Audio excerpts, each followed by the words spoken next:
Finally, a film of truly graphic, pretentious, and amazing sensationalism that I can fully get behind it. Oh sure, Pier Pasolini's Salo may gross us out from time to time, but here is a film that shows us the depths of human depravity and the corruption of power at the hands of fascists and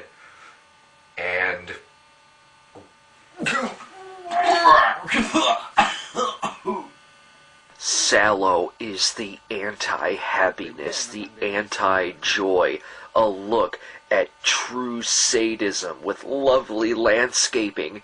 Isn't that a beautiful shot? Dunque negli umili, negli infelici. Va san Dio, in tutto il mondo.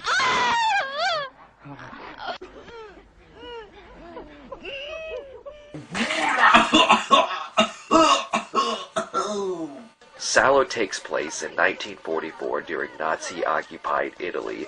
4 libertines, the Duke, the Magistrate, the Bishop, and the President, along with several guardsmen and some elderly prostitutes, kidnap 9 adolescent boys and 9 adolescent girls and hold them under their strict and forceful rule in a palace near the countryside.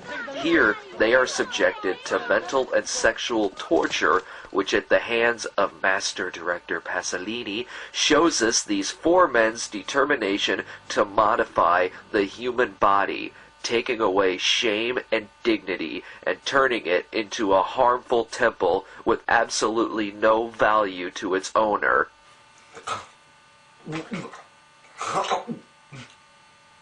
After this descent into the doorways of hell and the reading of the rules that shall govern these victims for the next 120 days, the film is divided into 3 portions.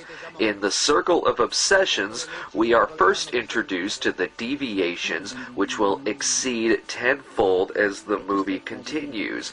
Each section of the movie starts out with graphic storytelling from the prostitutes concerning their own brush with sexual extremes and human cruelty, all told with a nice smile on their face.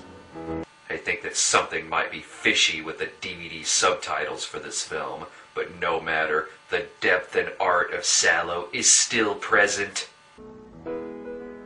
Nello stesso istante mi sentii completamente immersa in uno spruzzo bianco. È solo così che possiamo trarre dalle sue storie. Lo so bene, sono stata avvertita di non omettere alcun dettaglio e di entrare nei minimi particolari tutte le volte che si può. Oh God. In the circle of shit, surely the most notorious segment of the movie, the libertines and their captives all dine on a hot, steaming feast of Oh shit. But what you people don't understand is that the shit is a metaphor. It isn't to be taken as literally. The shit represents our dependency and addiction to the eating and consuming of mass-produced foods, just as its indictment of the human body is a metaphor for the commercialization of sex. Eva, non posso, Eva. The shit in this scene goes to show that we are so dependent on factory foods that we might as well eat shit, because our body is also a factory. Vi renderete conto che non esiste cibo più inebriante. Oh God, not again! As the movie goes on, names are written down in a book. These are the names of those who do not cooperate with the libertines, be it by crying or by relieving themselves, and the paranoia of the idea of the unknown is the foreground for a tremendous series of scenes involving someone who is caught disobeying the rules and that forces them to rat out someone else to save their own skin, then that person rats out another person, and so on, until one of the guards is caught making love to the maid.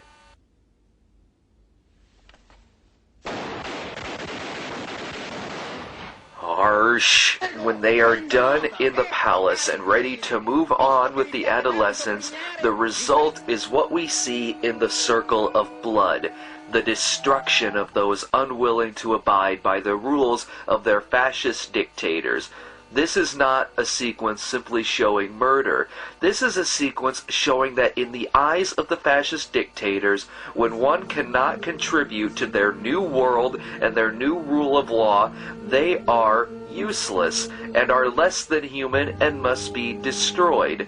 The libertines each take turns sitting in a window, and we see the tortures through the point of view of their binoculars.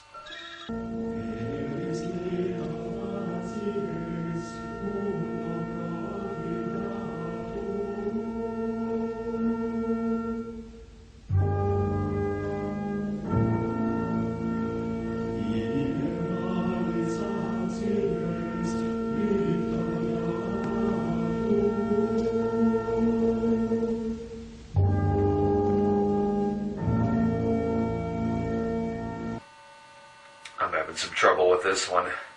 I'm going to need some help.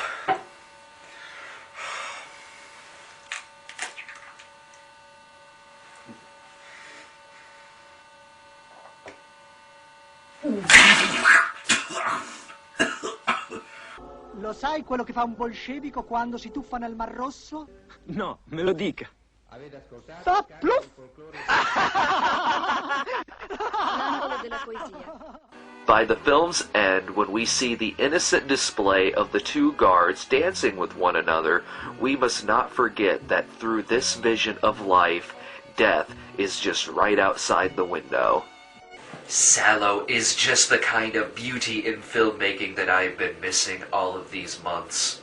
Dovremmo esserle grati perché ha goduto mentre qualcuno la possedeva una volta. Questo dovrebbe bastare a dire il vero. Ricordo che tanto tempo fa avevo anch'io una madre. And now I have to go shrug this one off.